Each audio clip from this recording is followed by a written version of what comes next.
Saudamos a todos que nos ouvem nesse momento no nosso grupo de Conexão Bíblica. Temos aqui diante de nós um estudo sobre as parábolas do reino e hoje nós vamos tratar da parábola do fermento. Parábolas são figuras, que Jesus usou com intensidade nas suas pregações, a gente já tratou sobre isso, e que requer uma reflexão sempre sustentada pelo todo da palavra de Deus. Porque a Bíblia é um conjunto completo, um conjunto bem alicerçado, bem estruturado mesmo, E daí, quando você precisa complementar algo, você vai encontrar em passagens paralelas, E isso é muito gratificante, porque você vai tomando consciência desse todo que representa Cristo, que é a palavra, o verbo, e ao mesmo tempo dá confiança para você se firmar naquilo que foi dito pelo próprio Jesus, que é a verdade, Então, hoje vamos tratar aí da parábola do fermento, e antes de começar, a gente faz a nossa pequena oração aqui. É uma oração que é necessária, porque não estamos tratando de coisas que dependem da minha capacidade ou da capacidade de quem ouve, Estamos tratando de coisas que estão muito acima de nós, e só que a gente tem um recurso extraordinário, que Jesus mesmo deixou. Aliás, ele é um assunto da parábola de hoje, é a presença desse Espírito, o Espírito que nos une ao Pai e ao Filho, o Espírito Santo de Deus, e que hoje age em cada cristão que crê e que persevera na fé em Jesus Cristo.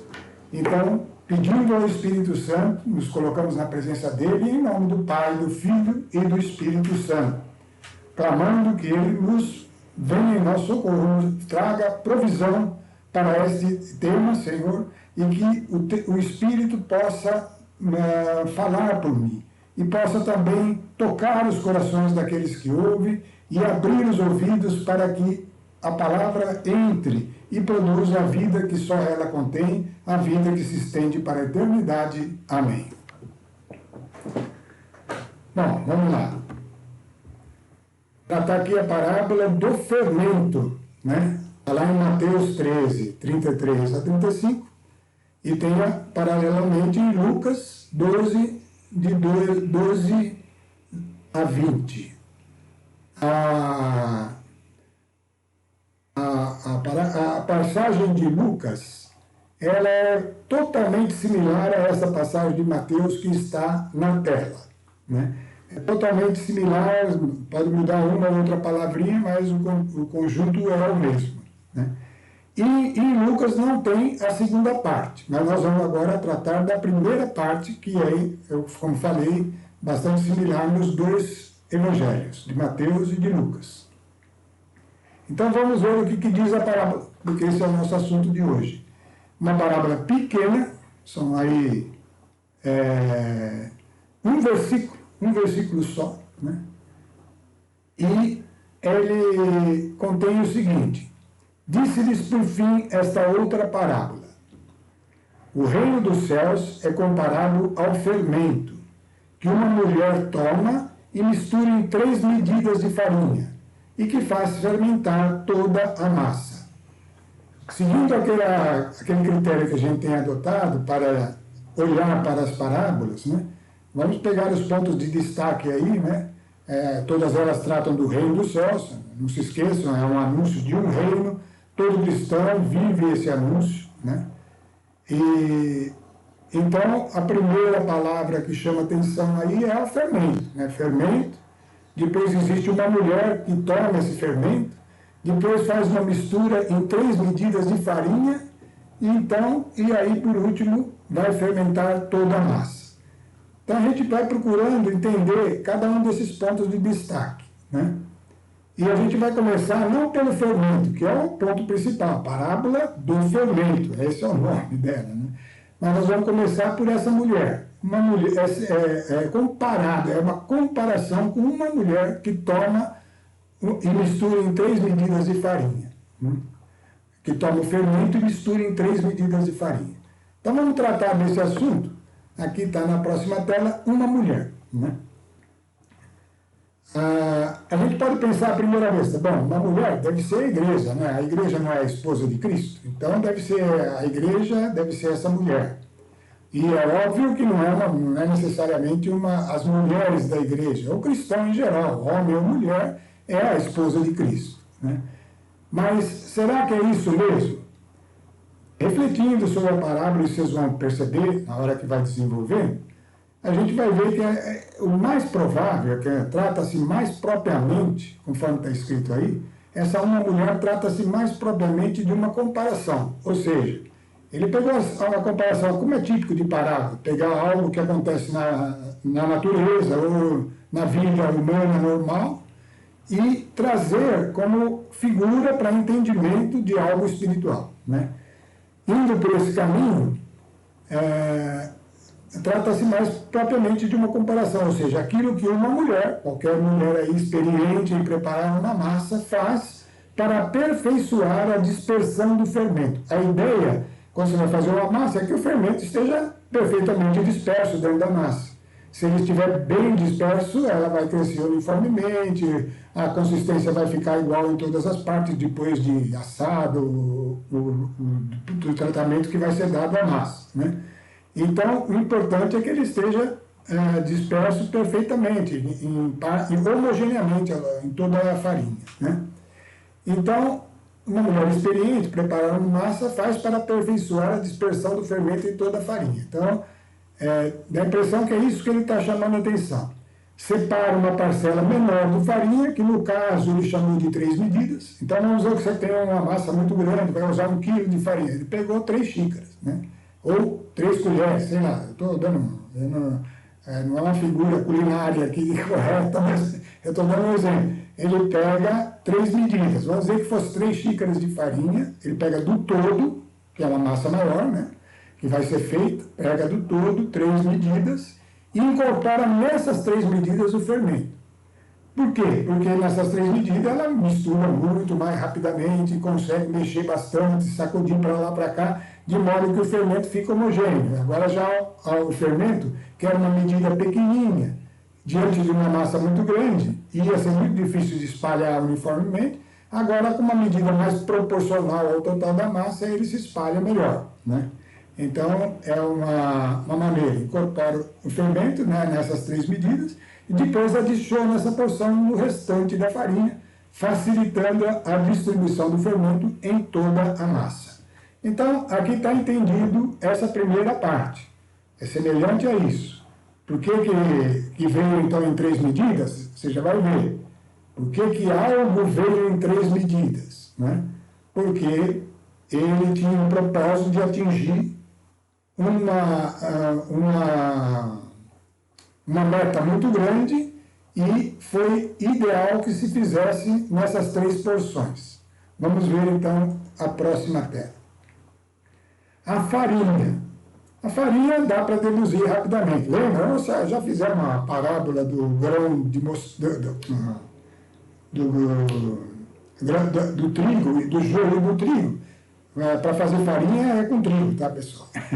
Então, a farinha é com o trigo. E trigo lá representava os homens que estavam em condições de receber a palavra, o Evangelho, né? Em condições de receber o Evangelho. Tinha um monte de obstáculos e tal, alguns rejeitavam tudo, mas eles eram farinha, eles eram trigo, não era o joio não funciona aí. Então a farinha, né, é toda a humanidade a partir da manifestação de Deus a Abraão, que é a aliança, que começa com a aliança antiga, que foi a aliança com Abraão, que gerou o Estado de Israel e todos os reinos, né, que vieram na sequência, até o final dos tempos. Então, é toda a humanidade, desde a primeira manifestação de Deus, que foi a Abraão. Essa primeira que eu falo é a primeira depois de Adão, porque até Adão, com o pecado, a humanidade foi deixada por si só, Deus não se manifestou mais, né? Ele vai se manifestar a partir de Abraão, e onde ele tinha pessoas, algumas pessoas daquela primeira porção, né, que estavam em comunhão com Deus por um esforço individual, mas não era uma coisa assim que vinha de cima para baixo, como veio pela primeira vez com Abraão, né? E aí, então, estabeleceu a partir de Abraão a antiga aliança e depois, então, seria a farinha ao longo de todos os tempos, né, na humanidade. Começa lá com Abraão, né? Então, temos aí a definição da farinha.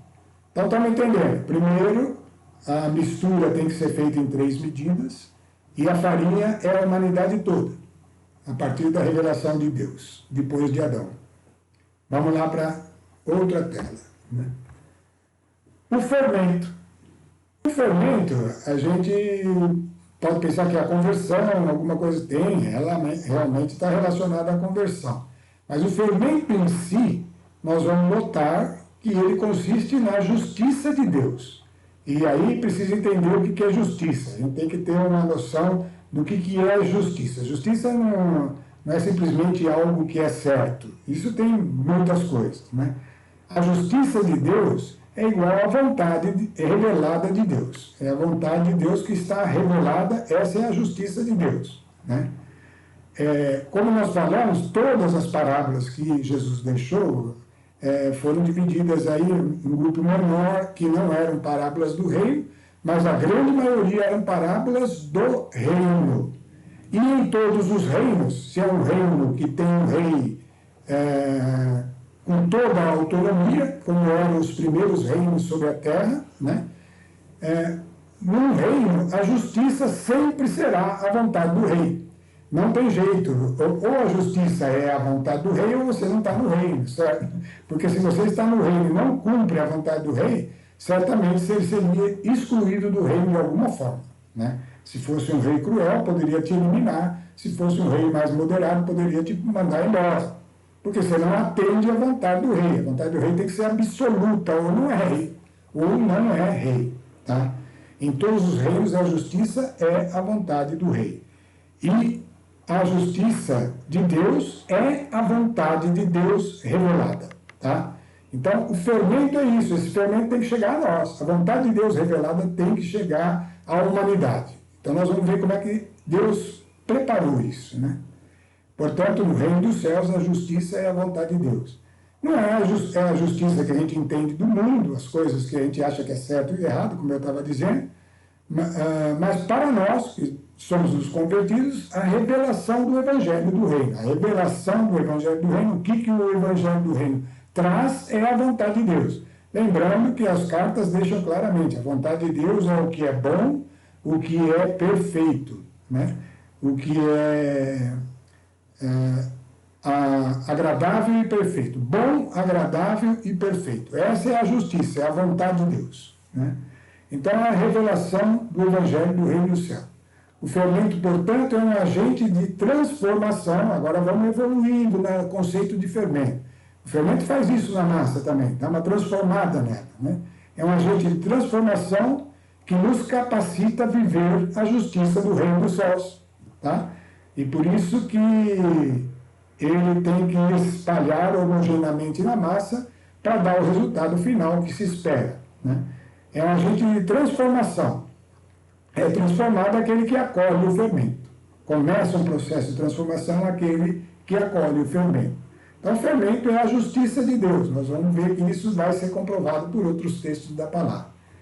Então, continuando aqui, vamos ver agora o outro item. As 3 medidas. O que seriam as 3 medidas? Que são essas? Esse é o âmago da parábola, né? As 3 medidas. Parcelas da farinha que concentram o fermento. Ou seja, se a farinha é a humanidade desde Abraão até o final dos tempos, o fermento não foi colocado direto na farinha completa. Ele foi colocado em 3 medidas. Então já dá para entender que é bem paralelo com a história da mulher lá, né? 3 medidas, parcelas de farinha que concentram o fermento. E aí nós vamos estudar as 3 agora, vamos entender. Primeira medida é a justiça do reino dos céus, a justiça estabelecida pela lei. pela lei. Foi a primeira maneira de Deus expressar a sua vontade ao homem. Foi através da lei. O homem que a praticar, viverá por ela. Ou seja, o homem que praticar a lei, viverá por ela. Essa era a ordem de Deus para a antiga aliança. Então, a primeira medida é a justiça da lei que foi trazida à humanidade. E ela é a manifestação de Deus Pai, a aliança com Abraão, e a sua descendência, a antiga aliança, toda ela. É a história, portanto, de Israel, que começa lá com Moisés, né? Vem de Abraão, Isaac, Jacó, os patriarcas, chega em Moisés, que recebe as tábuas da lei, e aqui você vê a lei, é característica da justiça, a lei é a vontade de Deus, eu quero que seja assim, não faça isso, não faça aquilo, não faça aquilo, faça isso, faça esse outro. Então é a vontade, as tábuas da lei definiam concisamente a vontade de Deus, e ela depois se desdobrava em um monte de outros aspectos, né, extraído daqueles 10 mandamentos, mas ela ia longe, né, a partir dali, mediante a cultura de Israel fundamentada na lei e seus desdobramentos, que aconteceram ao longo do tempo e foram criando todo o Pentateuco, que são aqueles 5 primeiros livros da Bíblia, e que está lá em essência a vontade de Deus para o homem natural, né? Está ali, naquela condição. Então, todo esse período, desde Moisés, desde Abraão, Isaac, Jacó, aí vem Moisés, o povo do Egito, o povo sendo levado para o Egito, depois retirado do Egito, recebendo as tábuas da lei, e em todo esse período a ação dos profetas, que é uma medida no Espírito dada a esse primeiro fermento, né, para que entendessem aquela lei. Isso representava a primeira medida. Qual foi o auge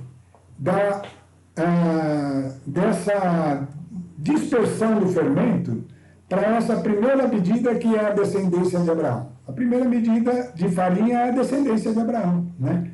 Qual foi o auge? O auge foi o reinado de Davi. Foi onde Israel viveu o reino na terra, que seria um paralelo do reino dos céus. Davi era um rei que tinha o coração semelhante a Deus, e ele buscava a vontade de Deus. Já falamos disso, todo o estudo anterior nosso foi baseado naquela determinação que veio do Espírito Santo, que foi: olha para Davi. Então ele foi o exemplo do homem como nós, que se dispôs a fazer o que Deus tinha dito. Para ele era na lei, e ele seguia à risca, né? Então ele conquistou a terra, levou Israel a uma glória que era a glória daqueles que estão em comunhão com Deus, de modo que Deus andava no meio do povo, e ali então se vivia a justiça da lei. Essa é a primeira medida, a justiça da lei. Vamos para a próxima tela. Segunda medida. Depois da justiça da lei, existe uma nova justiça que vem se desenvolvendo. Ela vem se desenvolvendo e vai acontecer na sequência. E seria a segunda medida, a justiça da fé. A justiça da fé já tinha... a primeira medida também foi uma justiça da fé com relação ao pai da fé, que foi Abraão, né? Mas a partir dali, então, ela se desenvolveu fundamentada nas tábuas da lei e seus desdobramentos. Agora não, vem a justiça da fé numa nova dimensão. Justificados pela fé, isso está falando já de um tempo mais presente, né, mais atual, justificados pela fé, temos paz com Deus, né? Então, essa justiça pela fé é que vai acontecer numa segunda medida de uma forma bem mais intensa. E qual é essa justiça?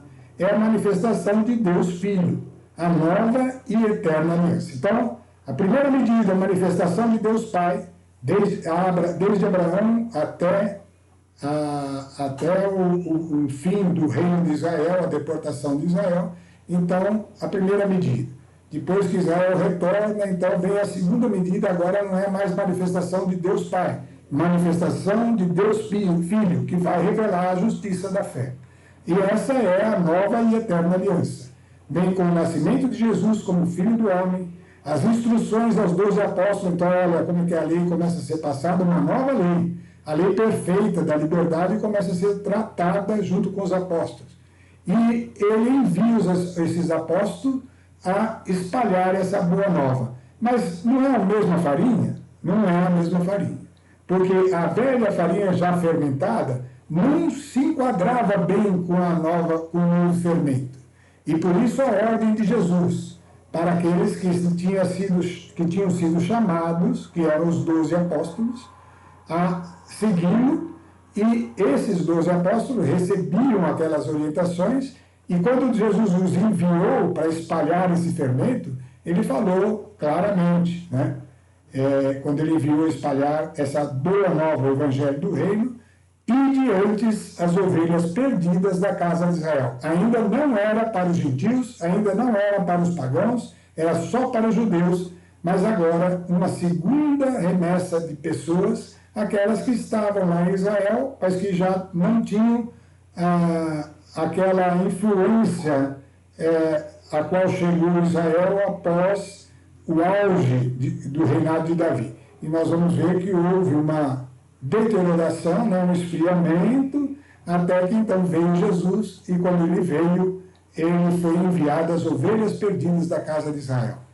O auge desse momento, que é um momento mais breve, assim, em termos de espaço de tempo, porém com uma potencial enorme, né, o auge foi a morte na cruz e a ressurreição.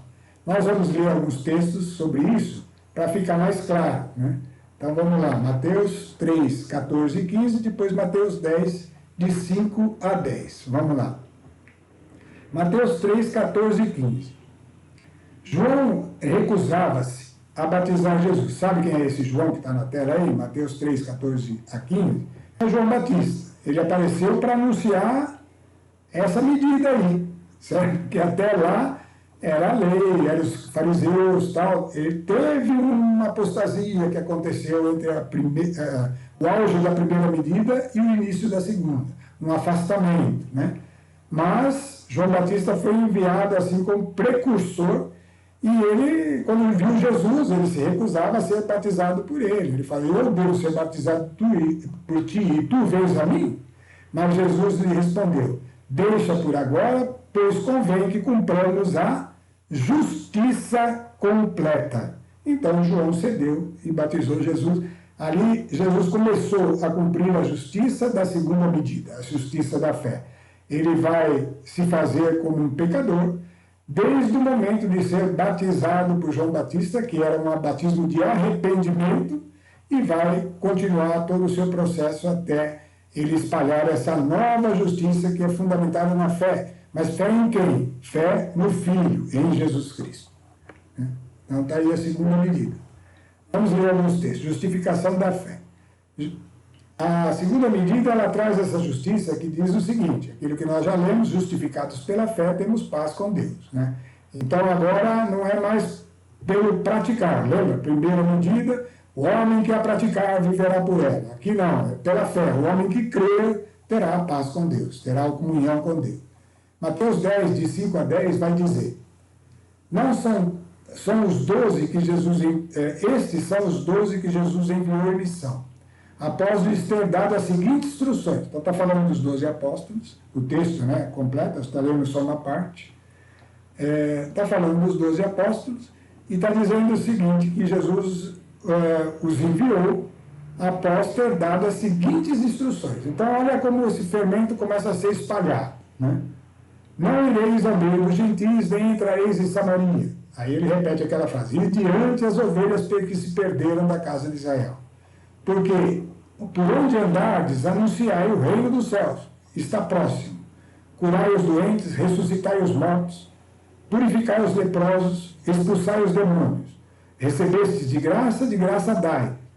Não leveis nem ouro, nem prata, nem dinheiro, nem vossos cintos, nem mochila para a viagem, nem 2 túnicas, nem calçado, nem bastão, pois o operário merece o seu sustento. Então aqui o envio para a nova medida. E é começando a nova medida. com pessoas totalmente despojadas das coisas, de cada vez mais um desprendimento do mundo, né?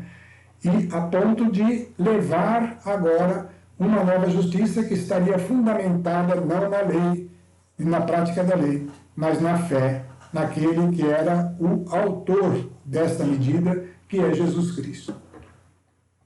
Continuando ainda nela, né?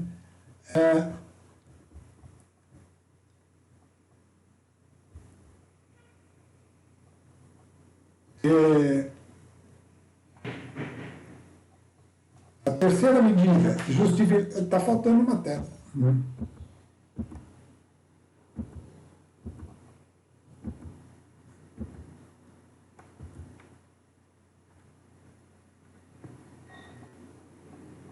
Tem uma. Estamos verificando aqui, talvez esteja invertido.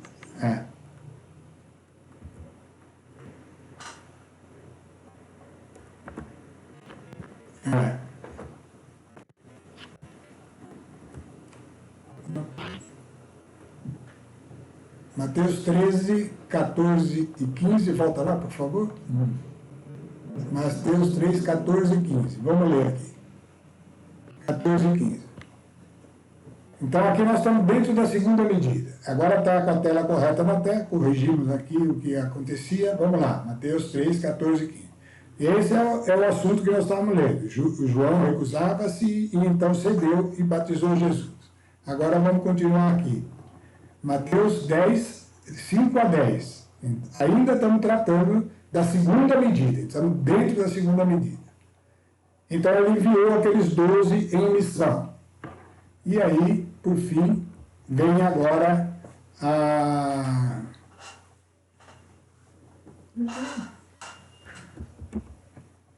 Qual que é o auge da segunda medida? Está aqui. Na verdade, agora que eu percebi, a tela foi colocada na frente os textos, mas o conteúdo final já estava na tela aqui, né? A segunda medida, a da fé, justificados pela fé, temos paz com Deus, é a manifestação de Deus Filho, a nova e eterna aliança, que vai do nascimento como filho do homem, instruções aos 12 apóstolos, envio para espalhar a boa nova, e depois a ordem, e antes as ovelhas perdidas da casa de Israel.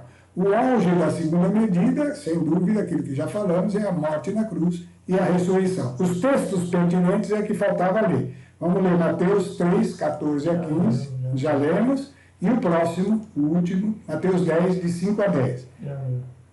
E também já lemos, era a condição de espalhar, então, a segunda medida. Então, apesar da minha confusão, eu me perdi aqui nas telas, fica claro, né? A segunda medida foi a existência de Jesus aqui entre nós, lá em Israel, indo às ovelhas perdidas e enviando os 12 apóstolos na condição de anunciar um novo tipo de justificação, não mais aquela da obra da lei, mas a justificação pela fé nele, né? Essa é a segunda. Terceira medida, a justiça revelada pelo Espírito Santo.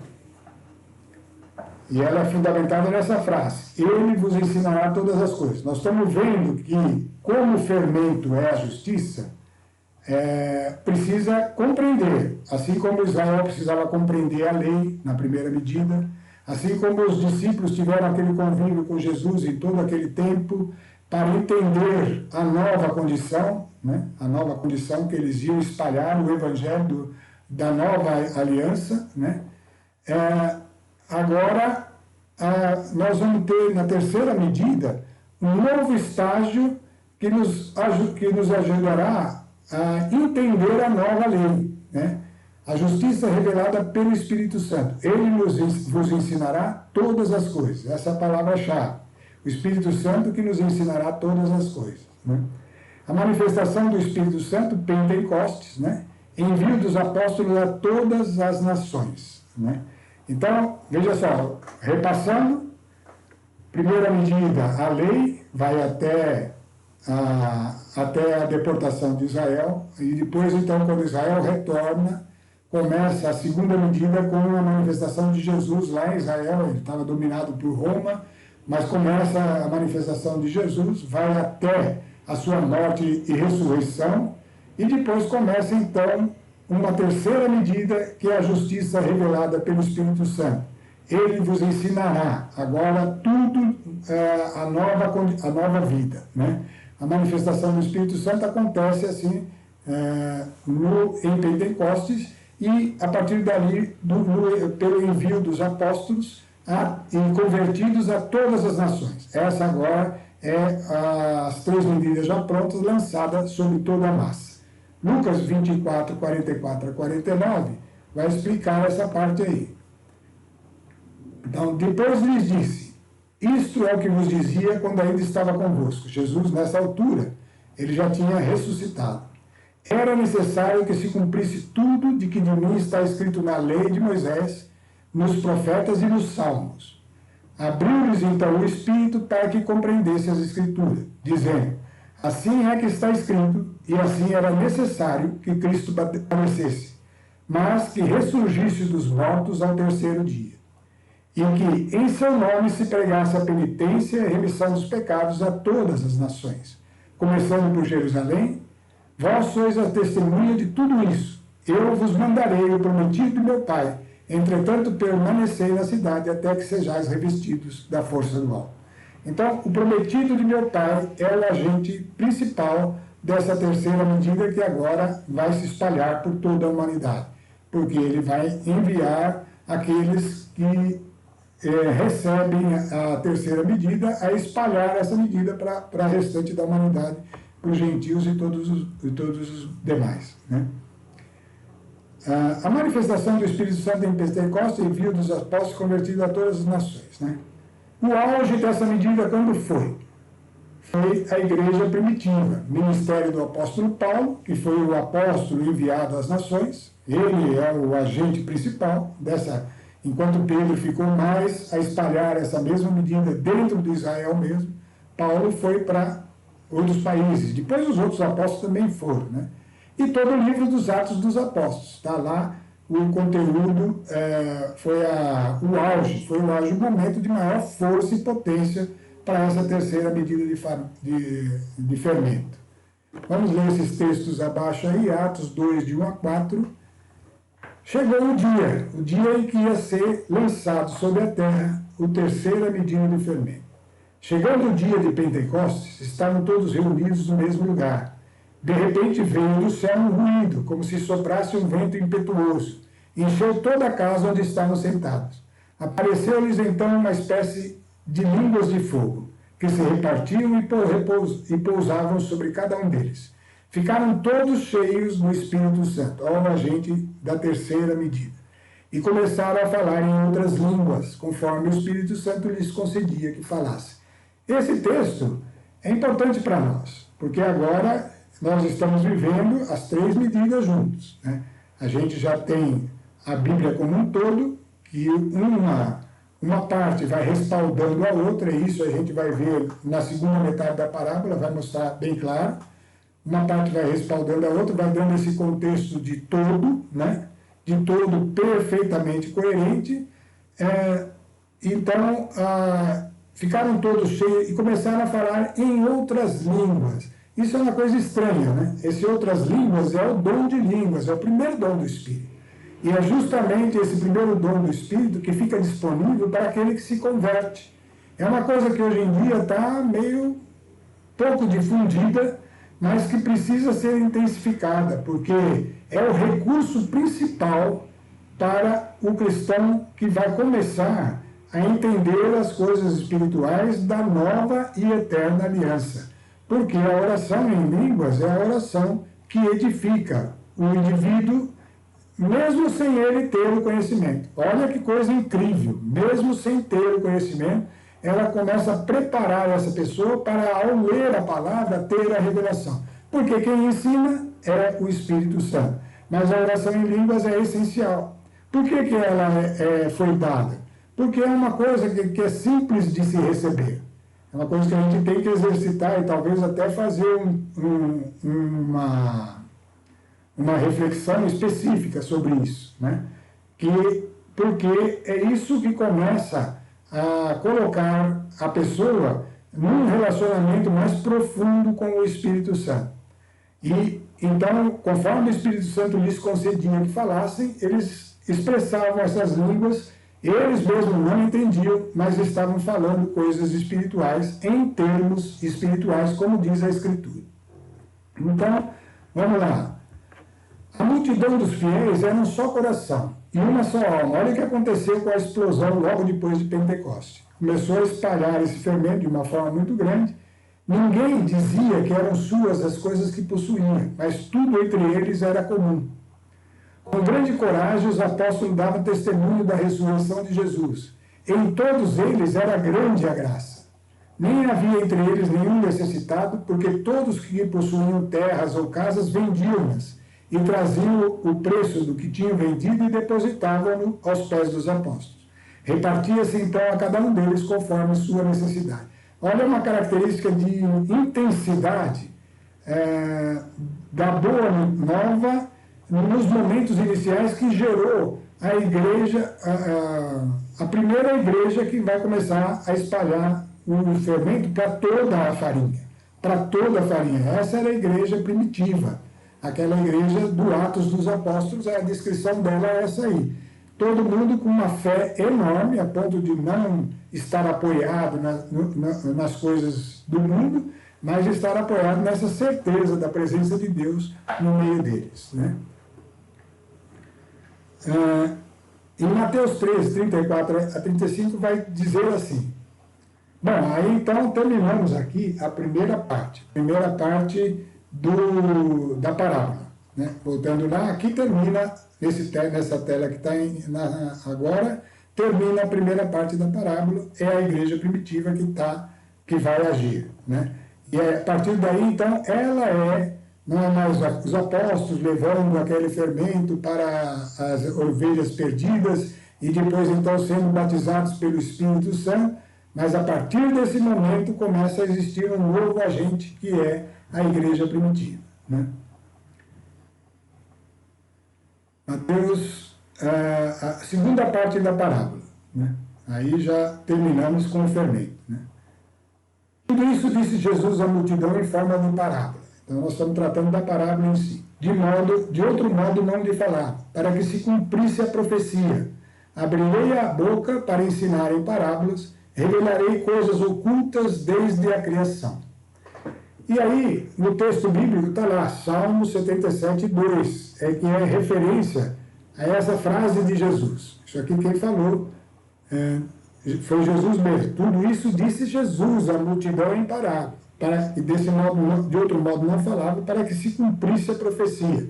Que profecia? A profecia, abrirei a boca para ensinar em parábolas, revelarei coisas ocultas desde a criação. É o Salmo 77. Então, essa parte, nós vamos fazer uma reflexão sobre como tudo isso, essas três medidas, já estavam previstas pelos profetas, para você ver a coerência da palavra de Deus. Isso tudo é exercício para nós. Nós estamos aprendendo aqui a lidar com essas parábolas, né? E nós vamos ver que ela vai encontrando respaldo em todas as ocasiões, desde o início da história, desde Adão até Abraão, depois de Abraão até a queda de Jerusalém, depois da queda de Jerusalém com a vinda de Cristo, até receber o Espírito Santo e a igreja atual que está espalhando ainda pelo mundo, né? São as três medidas. E tudo isso Jesus falou em parábolas para que se cumprisse as profecias. Eu fui lá no Salmo 77, 2, ver o que estava escrito, né? O versículo 1 e 2. Estava escrito assim, um hino de Asaf, ele dizia o seguinte, escuta, é um salmo profético, tá? Por isso que fala conforme dizia a profecia. Escuta, ó meu povo, minha doutrina. As palavras de minha boca, presta atenção. Abrirei os lábios e pronunciarei sentenças e desvendarei mistérios das origens. Então, tem vários salmos proféticos. A primeira medida do fermento é o Salmo 77. Se você ler ele completo, que nós não vamos ler aqui, né? é a história do povo eleito até o reinado de Davi, que foi o auge dessa primeira medida. Lembra que nós falamos? Foi quando Israel assimilou perfeitamente os ensinamentos da lei. Foi durante o reinado de Davi, né? Continuando aí com esses salmos proféticos, a história do povo eleito até o reinado de Davi, auge da primeira medida, nós vamos ler só um pedacinho dele, que é o Salmo 77, de 65 a 72. Salmo 77, de 65 a 72. Então é o finalzinho do Salmo, vai falar. Então o Senhor despertou como de um sonho, como se fosse um guerreiro dominado pelo vinho. Feriu pelas costas os inimigos, infligiu-lhes eterna ignomínia. Rejeitou o tabernáculo de José e repeliu a tribo de Efraim. Mas escolheu de Judá e o monte Sião, monte de predileção. Construiu o seu santuário para um céu, estável como a terra, firmada para sempre, escolhendo a Davi seu servo, e tomando dos apriscos dos apriscos das ovelhas, chamou do cuidado das ovelhas e suas crias para apacentar o rebanho de Jacó, seu povo, e de Israel sua herança. Davi foi para eles um pastor reto de coração, que os dirigiu com mão prudente. Então vocês estão vendo aqui que Deus tratou com a descendência lá de Abraão, até que chegou o momento que foram se estabelecendo como Estado e formando eles pediram um rei, veio o rei Saul, também fraquejou, mas de repente o Senhor despertou como num sono, e então suscitou um homem, escolhendo a Davi seu servo, tomado dos apriscos das ovelhas para apacentar o rebanho. Essa foi o auge da primeira medida de fermento. Estava previsto no Salmo. Vocês estão vendo que isso, tudo que acontece, é um todo, sempre é um todo da palavra. Isso é uma coisa importante de prestar atenção, porque vai ajudar muito na medida que você vai lendo as Escrituras, né? Então, a primeira, Salmo 70. Após o reinado de Davi, o que vai acontecendo com Israel? Então, foi o auge da primeira medida, né? O que veio logo depois? Após o reinado de Davi, lentamente vai crescendo a apostasia em Israel. Não que não tiveram reis que foram voltados para Deus, tiveram vários, tá? Mas teve muitos reis que se desviavam. E Israel ia junto. E isso foi debilitando o reinado de Israel. Ele não foi, todos os outros não foram, eles são sempre comparados a Davi. E eles nunca foram tão fiéis quanto Davi. Lentamente vai crescendo a apostasia no reino de Israel, culminando com a deportação para a Babilônia, que é o final da primeira medida. Está no Salmo 78, já estava previsto. Vamos ver lá, versículos 3 e 5. Rios de sangue fizeram correr em torno de Jerusalém. Alguém fez, né? Esses invasores fizeram correr em torno de Jerusalém. E nem sequer havia quem o sepultasse. Tornamos-nos, como para nossos vizinhos, objeto de desprezo, de escárnio e zombaria para os povos. E no céu, até quando, Senhor? Será eterna a vossa cólera? Será como um braseiro ardente o vosso zelo? Então vocês veem que chegou nesse ponto quando Israel foi deportado para a Babilônia. E os judeus estavam perplexos diante disso, porque não foram zelosos da lei como havia sido Davi, foram deixando esfriar, e chegou a esse ponto. Estava sem condição de continuidade com aquela medida de fermento. Então vamos lá. O Salmo 79 vai falar, você vê como tudo é um todo, de uma oração do povo hebreu quando ele estava cativo, quando ele estava naquela situação de cativeiro, lá na Babilônia. Olha essa oração. Tem outros parecidos, tá? Mas essa daqui é só para a gente exercitar essa coerência das Escrituras com o todo que depois vai sendo revelado nas parábolas e que vai sendo, formando o contexto geral do Evangelho de Jesus Cristo. O Salmo 79, a oração do povo hebreu cativo, diz o seguinte no versículos de 2 a 4. Escutai, ó pastor de Israel. Então é o judeu, o hebreu cativo, o povo hebreu cativo, orando ao pastor de Israel, que é Deus, até ali, né? Vós que levais José como um rebanho. Olha, ele fala a mesma frase que depois que foi dada para Davi, né? Vós que foi falado para Davi, vós que assentais acima dos querubins, agora está falando com Deus, mostrai vosso esplendor em presença de Efraim, Benjamim e Manassés, que eram as tribos de Israel. Despertai vosso poder e vinde salvar-nos. Restaurai-nos, ó Senhor, mostrai-nos serena a vossa face e seremos salvos. Esse mostrar a face de Deus sereno, eles estavam pedindo que viesse da parte de Deus um abrandamento da ira que tinha sido a causa da deportação. Mostrai-nos sereno a vossa face. E continua lá, vai fazer uma referência agora a um novo Davi que viria. Quem seria esse novo Davi? É a terceira medida, a segunda medida é Jesus, né? A primeira foi com Davi, a segunda, então, com a descendência de Davi, né? Oração do povo hebreu cativo, está lá no 79, 17 a 20. Davi seria esse Messias anunciado em profecias, tá? Que eles não entendiam ainda direito. Esse clamor pela segunda medida se cumpre com a vida de Jesus, seus ensinamentos aos apóstolos e culmina com a sua morte na cruz e ressurreição. Esse é o auge da segunda medida que nós vamos ler como que eles clamaram pela vinda do Messias na tela seguinte. Então está lá. Aqueles que a queimaram quem? Jerusalém, e cortaram, pereceram em vossa presença ameaçadora. Estendei a mão sobre o homem que escolhesse, eles estavam clamando, o Messias, né? Sobre o homem que haveis fortificado, e não mais de vós nos apartaremos. Estava lá, agora não vamos errar mais.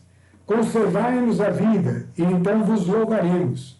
E aí ele repete aquela frase: restaurai-nos, Senhor, ó Deus dos exércitos, mostrai-nos serena a vossa face e seremos salvos.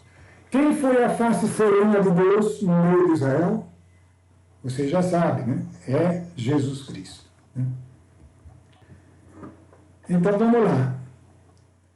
O Salmo 86 vai anunciar então o quê? A terceira medida de fermento profeticamente. Nós vamos ver como isso se encasa direitinho com o que passa a acontecer a hora que o terceiro fermento se completa e o Espírito Santo começa a ser derramado e vai se espalhando pela humanidade toda. Salmo 86 anunciando a Jerusalém celeste. Após o Pentecostes, o derramar do Espírito Santo, né? A igreja que anuncia o Evangelho do Reino dos Céus é o fermento que vai chegar a toda a humanidade. É o fermento. O Salmo 86 trata disso e nós vamos ler uma parte, que é praticamente o Salmo completo. O Salmo dos filhos de Coré é um cântico. O Senhor ama a cidade que fundou, nos montes santos. Ele prefere as portas de Sião às tendas de Jacó.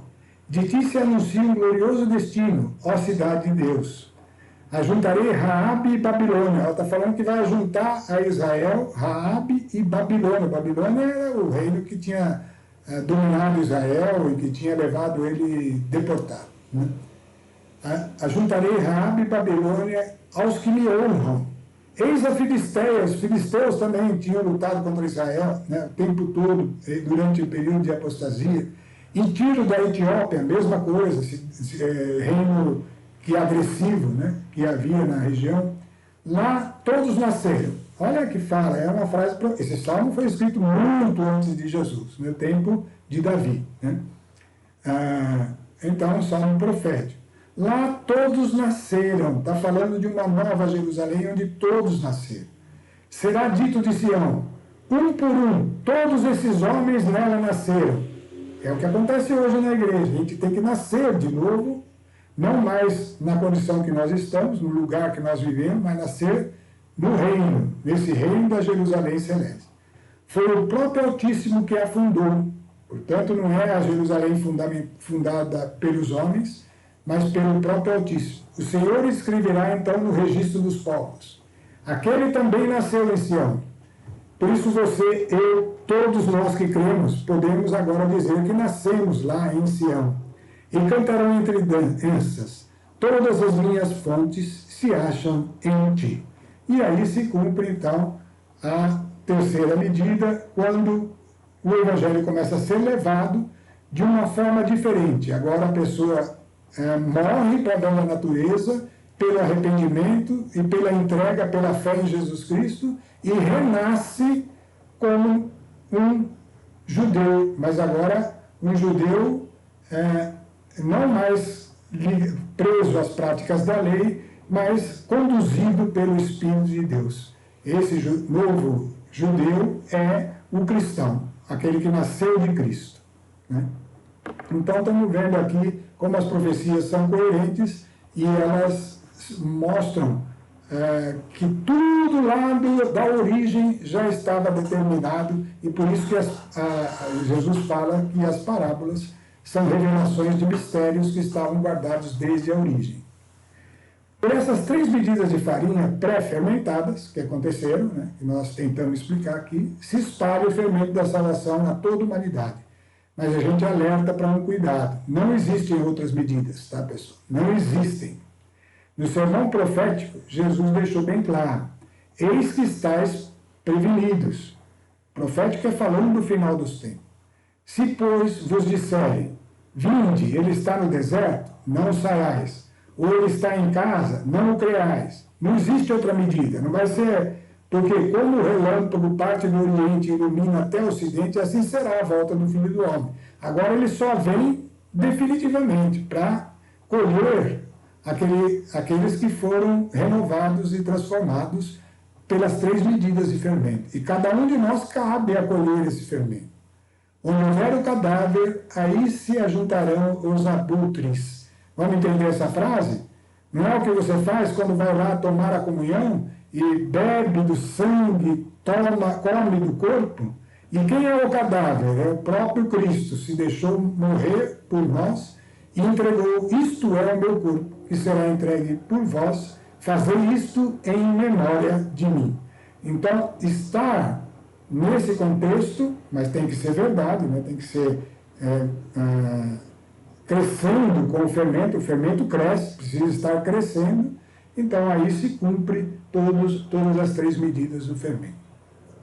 Portanto, o resumo final, para encerrar: o Antigo Testamento inteirinho é a primeira medida, inteirinho, mesmo com as profecias, tudo que se completa no Novo Testamento. Os 4 evangelhos são os 4 livros que condensam toda a segunda medida, que é a obra de Jesus Cristo, extraordinária, né? Que explode lá na cruz e ressurreição. E do Atos dos Apóstolos até o final dos tempos, é a terceira medida operando, e aí então conclui a Bíblia como um todo. João 4, de 19 a 32, diz o seguinte: nós estamos vendo que o fermento está lá, veio de lá, veio de Israel, com auge em Davi, veio depois pela manifestação de Jesus Cristo, com auge na cruz e ressurreição, e depois no Atos dos Apóstolos, com auge na igreja primitiva, que explodiu e espalhou pelo mundo todo, né?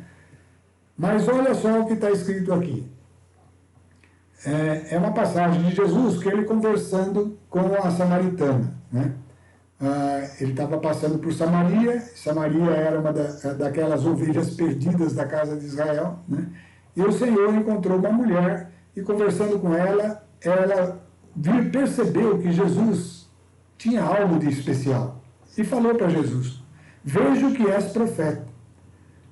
Foi em função das coisas que Jesus tinha dito sobre ela, mas agora não é o nosso importante a gente ver isso, é importante ver que ela percebeu que Jesus era profeta. Nossos pais adoraram nesse monte, mas vós dizeis que é em Jerusalém que se deve adorar. Jesus respondeu: mulher, acredita-me, vem a hora em que não adorareis o Pai, nem nesse monte, nem em Jerusalém. O fermento vai se espalhar para o resto da humanidade. Vós adorais o que não conheceis, nós adoramos o que conhecemos, porque a salvação vem dos judeus. As 3 medidas foram tomadas lá, e dali então se espalhou para toda a humanidade. E agora, Senhor, aqueles que ouvem, está aí à nossa disposição assumirmos essa justiça de Deus e crescermos nela com a ajuda de quem? Do Espírito Santo, com a força que está nele e crendo em Jesus Cristo é que conseguimos. E tudo isso pela graça, pelo poder, por tudo que ele manifestou enquanto aqui esteve e que entregou a nós na cruz e na ressurreição. A ele o nosso louvor agora e para sempre. Amém.